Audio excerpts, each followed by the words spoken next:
Hello again, everyone, and welcome back to the Aldersgate Experience, the podcast of Aldersgate Church in York, Pennsylvania. I'm Pastor Bob Kaylor. I'm Pastor Jeff Markey. And this week, Jeff took the stand, the pulpit. It was a wonderful experience. And a great sermon. Really just a sermon for Memorial Day. Yeah. But also tying in some of the themes we've been talking about in 1 John. Well, yeah, and it's important to see it was obedience, that led Christ as he went through to the cross. But it was the biggest part of the message, I felt like, was the joy that was set before him. It was for the joy that was set before him that he endured the cross, despised the shame, and is sitting at the right hand of the Father. And it was the joy that gives us the opportunity to exercise our freedom in Memorial Day. It's for joy that we do this. Yeah, I was thinking about, as you were preaching, a line in one of the old prayers of confession in the Book of Common Prayer, I think it is, where the prayer is, free us for joyful obedience. Joyful obedience. Yeah. Which seems like an oxymoron. Right. In this culture. In this culture, we seem to have a very hard time accepting that we don't know everything. We don't need to have everything put together. It's just simply following the Lord and allowing Him to lead us. And it's so hard for us to understand that. It's so hard for us to navigate that. Yeah. I don't know. I understand it. We have this idea that we need to have these rights are before us, and yes, absolutely. But what is right to use to be doing with our rights? Does that make sense? Well, I think it goes to the concept of freedom too, right? We always think of freedom as I can do what I want, whereas I think really freedom is how am I using my life in a way that is helping the greater good? How am I investing my life in a greater world, which is really what Jesus is calling us to do in following Him. You tied it into Memorial Day, I thought, beautifully, and the idea of sacrifice, the idea of following orders, so to speak, but at the same time doing it for a much larger purpose. Yeah. And, as a former soldier myself, that resonated with me because I think there is a sense that, yes, I'm going to obey the orders of my commanders. And I'm not always really excited about it. Yes, absolutely. It's not always fun to do that. You say after staff meetings sometimes, draw fire. Yeah, move out and draw fire. Move out and draw fire. That's true. Yeah. Because, sometimes that is our responsibility because the objective is greater than my own life. Yeah. The objective is greater than what I bring to the table. And accountability is a huge part of that. So I talked about obedience means surrender. It means accountability, and it does mean sometimes sacrifice. So 1 John speaks about walking in the light. And what do you think that looks like practically in modern life? I think 1 John, and I love how JD talked about this last week, but as I'm reading through and I was working on this week's sermon, you see how John just keeps looping back to the same things over and over again. And he always comes back to love. He always comes back to that idea of agape, which is sacrificial. It is. Which is self-giving, which is always focused on the other. It's always focused on outside of ourselves. And I think all that ties into this because we're so conditioned in our culture to think about everything coming toward us. Yeah. What can I get? What can I have? What can I consume? Rather than what can I give? How can I move outward and do that? And it was interesting. Yesterday, I was at the Memorial Day service over in Gettysburg, and there were a lot of people at the parade. A lot fewer at the cemetery for the service. Oh yeah, which on one level you'd expect, but at the same time, I think there's almost like a nostalgia around that now where people don't think about that in the way that they used to. Yeah. Because we are such a highly individualized culture, because we are so focused on consumption and personal rights and all those kinds of things we talk about, that we don't often think, what would it take for me to put my life on the line for someone else? And, that line, and it's going to be in this week's sermon, you mentioned it too, greater love has no one than this, than a man lay down his life for his friends. Right. And we always think that means death. And in a sense it does, but it also means that I'm going to lay aside my wants, my needs, for something bigger than myself. And you're doing this Memorial Day service in the midst of graves from the Civil War up through the Vietnam era there at the National Cemetery in Gettysburg. And you're thinking about all these young men, and you walk past, there are 13 men buried there who died on D-Day, for example. Wow. And you look at the dates, and they're 20, 24. Yeah. Very short lives, Very but young. given for something greater than themselves. We often do that on Memorial Day, and we think, that's a great thing. Okay, now let's go to the barbecue. Right. Yeah. Or even in church, we hear about that. Yes, pick up your cross and follow me. Yes, that's a great idea. But can I have another latte? There's things like that we look at not as a lifestyle, but kind of something we bump into and celebrate on special occasions. Yeah, there's a Disney Pixar film, and I can't remember. Riley is the main character.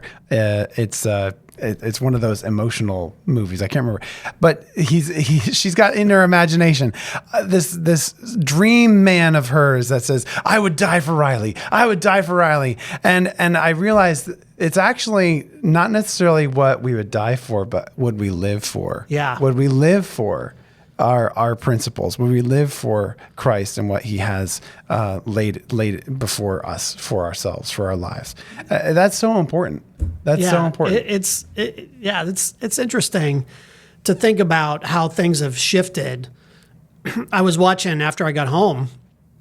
TV, one of the stations was having sort of Memorial Day things. They were doing a lot of World War II documentaries and talking about the greatest generation and which is largely past now, and how subsequent generations may not be at the same level. But I'm sitting next to a Vietnam veteran and talking with him about their experience being very different, but their motivation being very much the same. Wow. To want to serve their country. Yeah. But it's not a popular cause or whatever, and so people look at it that way. But the idea for a soldier is never, am I doing this for the right outcome, but rather I'm doing it because I've been asked to do this. Yeah. Because I don't know all the policy. I don't know all the stuff that's going on there.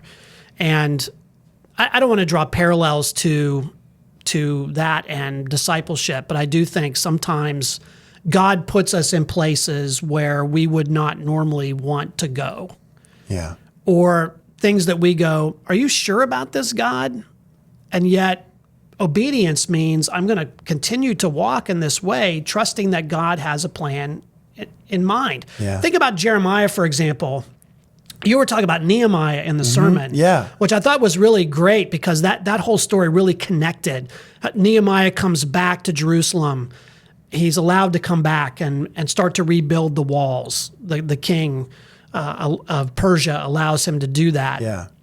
And he enlists people to do this work and all of that. But you know that this was not something that Nehemiah, who was the cupbearer to the king, that probably wasn't on his agenda. And not in his skill set, probably. No, and probably not in his skill set either. And yet here he's called to go do this thing. Then you've got like the prophet Jeremiah, who's called from a young age. And, and I think it's in Jeremiah 19 when he finally says to God, look, you put me in this place, and I'm not happy about it. It's a bit of complaining. Yeah. Well, and it's understandable. And that's something that soldiers do a lot, by the way. But it's also a sense of resolve. But you put this fire in my bones, and I can't shut it up. Right. And I think that's where that obedience comes from. That's where that that motivation out of love comes from, where it's shut up in your bones. Yeah. And I think that's part of what it means to be a disciple of Jesus. And I think that's what John's getting at here in 1 John. Right. That idea that love of God should be in us in such a way that it is the constant stoked fire, that no matter what we're called to do, whether it's something very elevated and important, or whether it's something really mundane and seemingly, to our perspective, dumb, it's still done for the kingdom. Absolutely. I mean, in the message I talked about Memorial Day, and my kids probably remember more than anything, even though we will take them to parades and get a chance to look at all the military, memorial times, they'll remember the games. They'll remember playing with family. They'll remember the sunshine and, all that. But what I almost put in the message I didn't, it's those memories, that time with the family, that makes fighting for freedom, that makes fighting for the opportunity to serve your country worth it. I mean, you recognize the community that you've built, the families that you've built, and that makes the sacrifice worth it. Yeah. And that's why that's that joy that sent Christ to the cross, because he knew what he was doing was reconciling us to God. And he was giving us that opportunity to experience an abundant life that we wouldn't have had he not done so, to release the Spirit upon us that we can experience that. Yeah, I was on the beach, Omaha Beach in Normandy a few years ago, and there were people on the beach. It was summertime, and they were doing what people do on the beach in summertime. They were playing. Yeah. Beach balls, volleyball going on, things like that, on this very same sands that these soldiers stormed across 80 plus years ago. And something about it was just really disjointed. Like why would you play volleyball on this sacred ground? And then it occurred to me, just what you said, the reason they did this is so that these people could do this. Yes. The reason they charged across that open beach was so that people could have the freedom to do this. And I don't know if there was joy there. I don't think there was a whole lot of joy on Omaha Beach.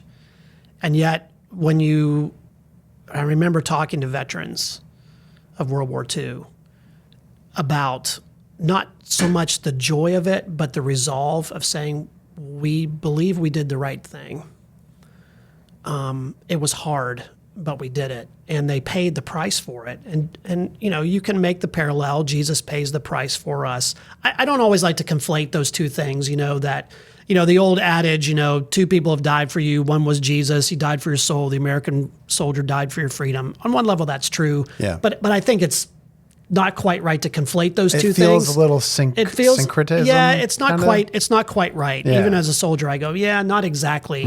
But I do think there is something in the human spirit that Jesus really, as one who's fully human and fully divine, taps into. That sense of obedience, going all the way. I will go all the way to death because this is the objective. This is the right thing to do. Right. Ultimately, it's going to be beyond. It matters something beyond myself. Yeah. And that's the wrestling in the Garden of Gethsemane. That's the reason he goes to the cross. That's the reason he forgives people from the cross, is that he knows this is the way, and it's going to be costly. And I think obedience really is, can I continue to walk in that way knowing what it's going to cost me? Yeah.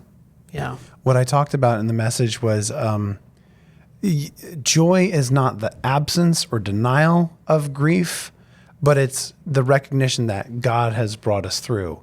And I think it's important because you mentioned going to Gettysburg, and there were less people at the memorial than were at the parade. But the importance of still taking that time to remember, because you can have a good time at a parade. You can have a lot of fun and be happy, but not necessarily joyful. Yeah. But do you think joy and grief can coexist? Like, can we hold space for both in our lives? I think we have to. Yeah. And I do think it's possible, because joy is not giddy happiness. We equate those two things together. Joy is more of a confidence. It's more of a confidence in the goodness of God. That, as we talked about in the last series with Joseph, all things work together for good.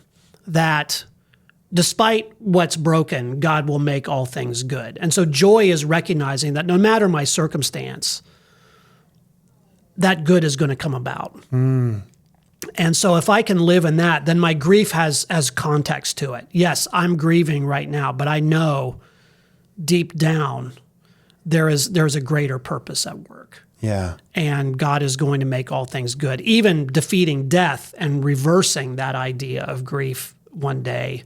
No more sorrow, grief, or pain. All of that comes together in that sense. And I think that's what Jesus really is demonstrating, as you said, on the way to the cross, is that sense of the joy set before him, is that confidence in the goodness of God, despite the pain it's going to cause him in the short run. I can only imagine.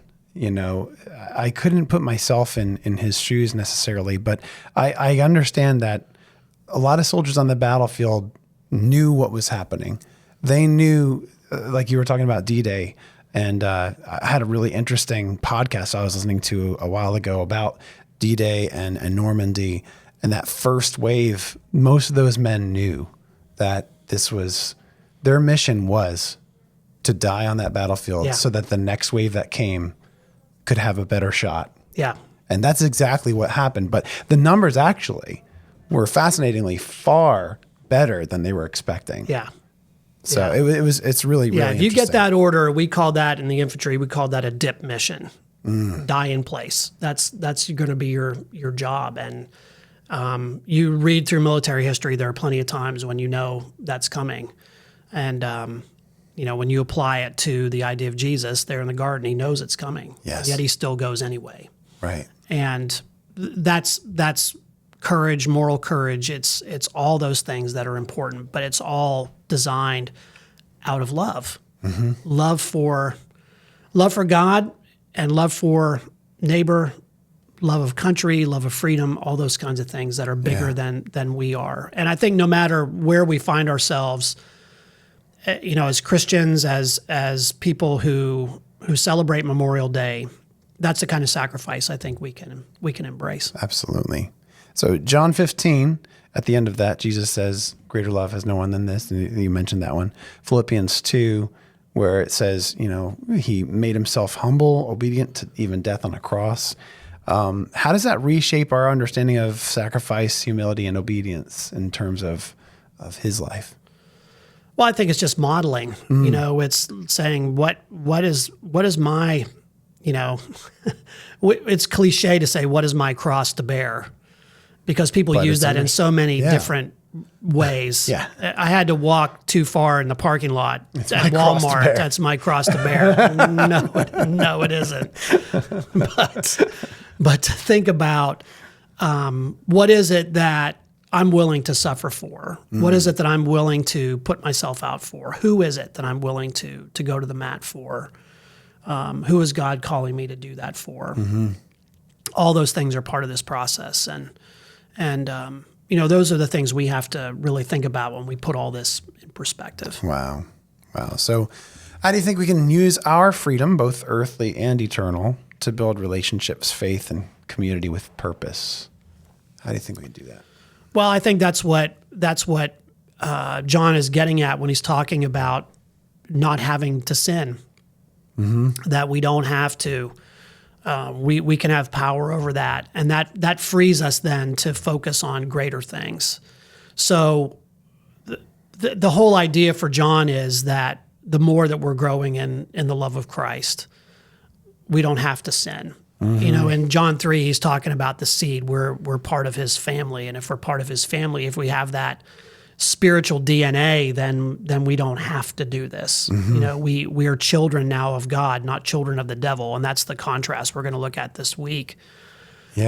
And because I'm free from this bondage of sin, I can now live in a very different way. I can see things differently. I'm not so, because sin primarily is about self-focus. Right. Now I can live a totally abundant, free life because I'm not focused on myself. I now can turn my attention to the things that matter to God more often. And ultimately what matters to God is love of God and neighbor. Fully embracing the love of God. And we can never have more God than we can actually handle.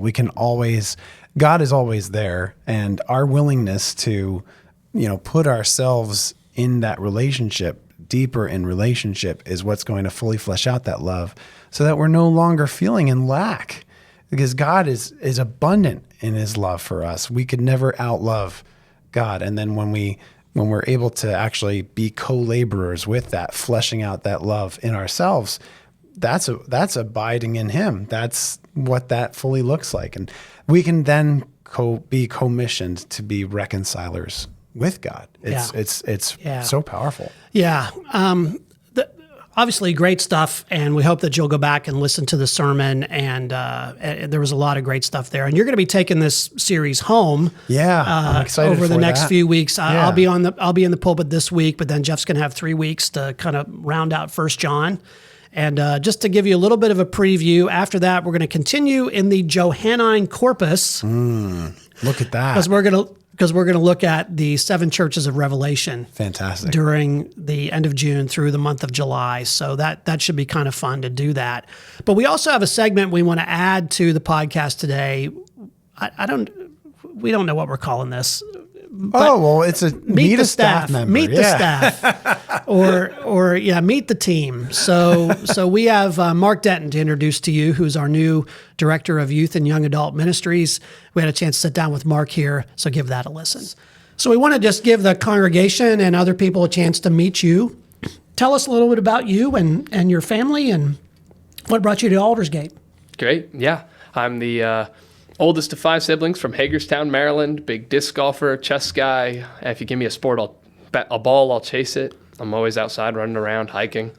Got married 3 years ago, moved up to Lancaster to pursue my master's in divinity. Because we know you can master divinity. Yeah, absolutely. It's that easy. 3 years, you're there, right? I did that too, and I haven't mastered it. Okay, well. That's right.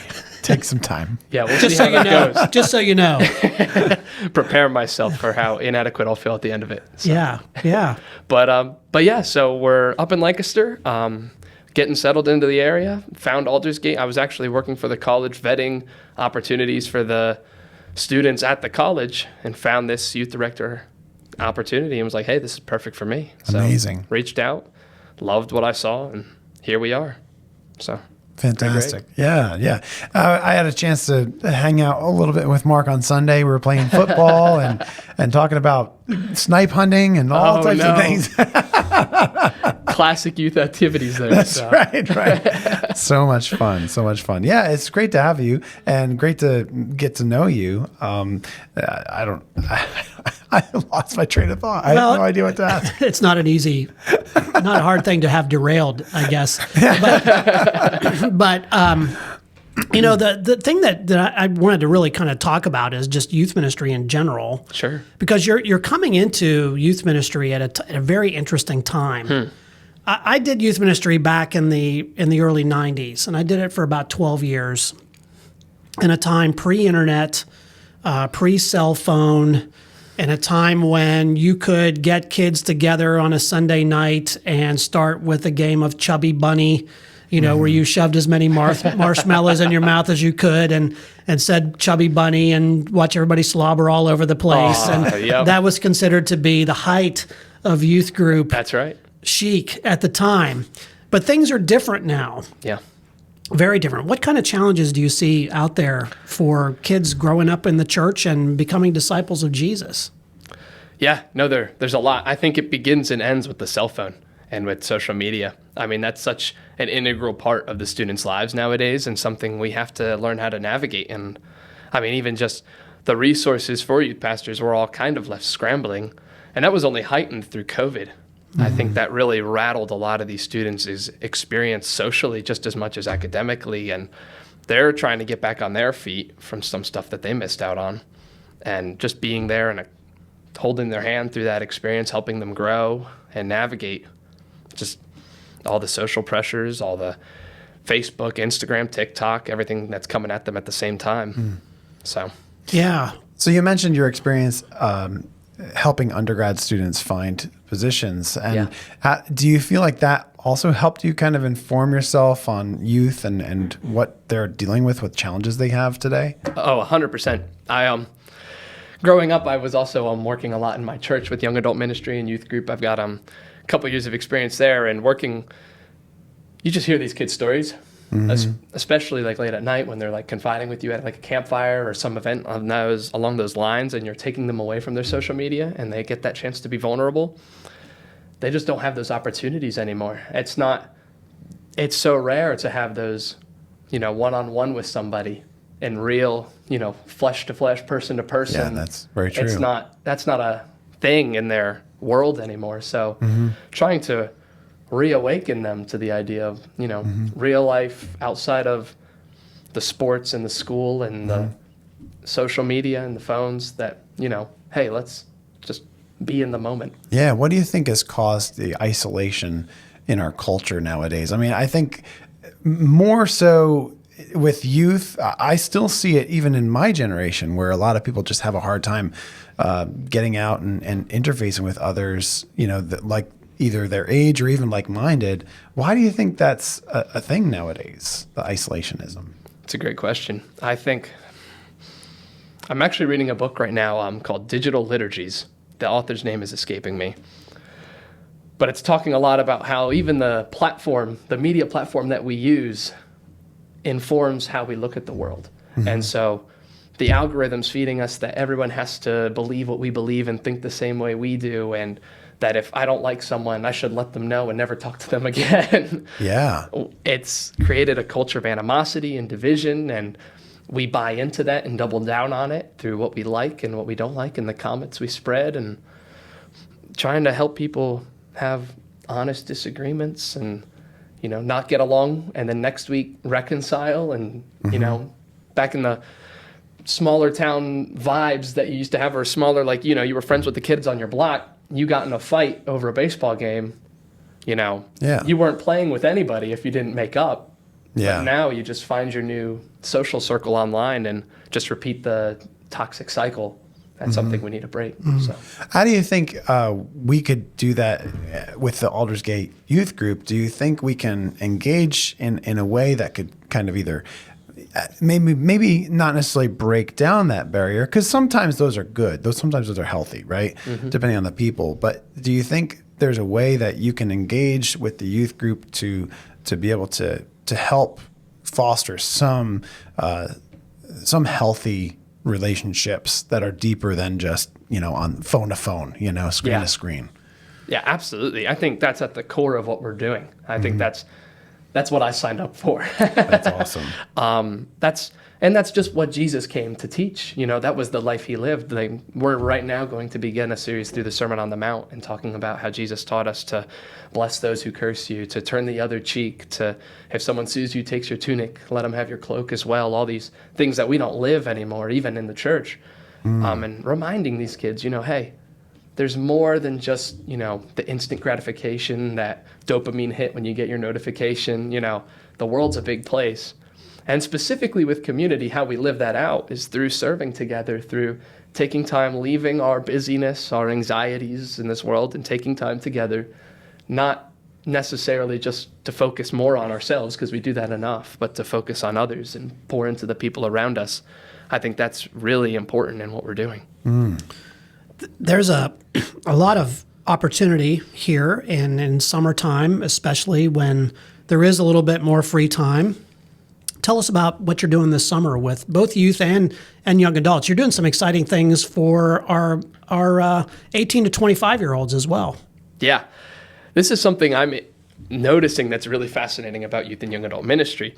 Is in the 90s, 2000s, we had this idea that youth was our target audience. Like, churches almost directed all of their resources at youth for good reason. I mean, they were sitting around and there was a lot of free time there. I think now what we're noticing is everybody's bought into that youth time. So now there's almost a competition to get into the youth time. They're so busy. They've got their club sports. They've got their clubs at school. They've got so much time invested in them.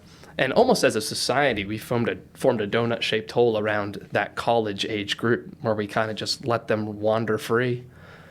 So it's been really fun reconnecting with them because there's a lot of young adults here with a lot of love for Aldersgate, and they were just waiting. They were right there on the benches, and as soon as, a couple texts, they're like, yes, put me in, I'm ready. Like, what are we doing? Let me get in on it.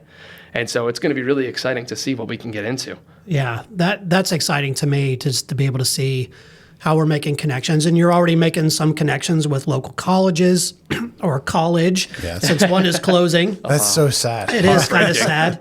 Yeah, but we still have connection at your college, and we have some students who are starting to attend here, and it's really exciting time, I think, to be coming on board and being part of what's going on here. What's your goal? What really gets you motivated about what's next for the ministry here?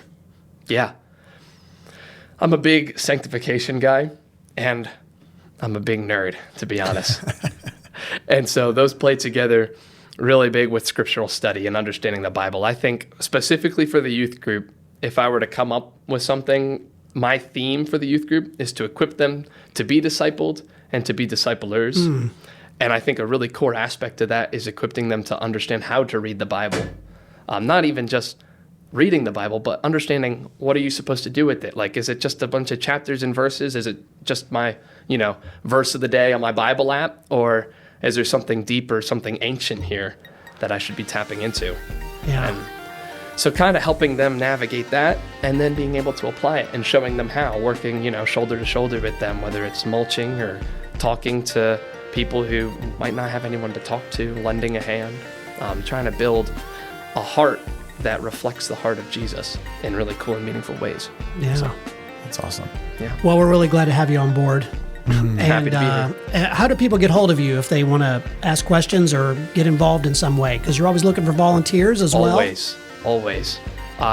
Reach out to me, mark.denton@aldersgateyork.com. Or just call the church office. We'll get you in touch. I'm not hard to find, I promise. Yeah. Well, thank you for joining us. Yeah. And thank you for joining us on this edition of the Aldersgate Experience. We'll see you back here next time. God bless.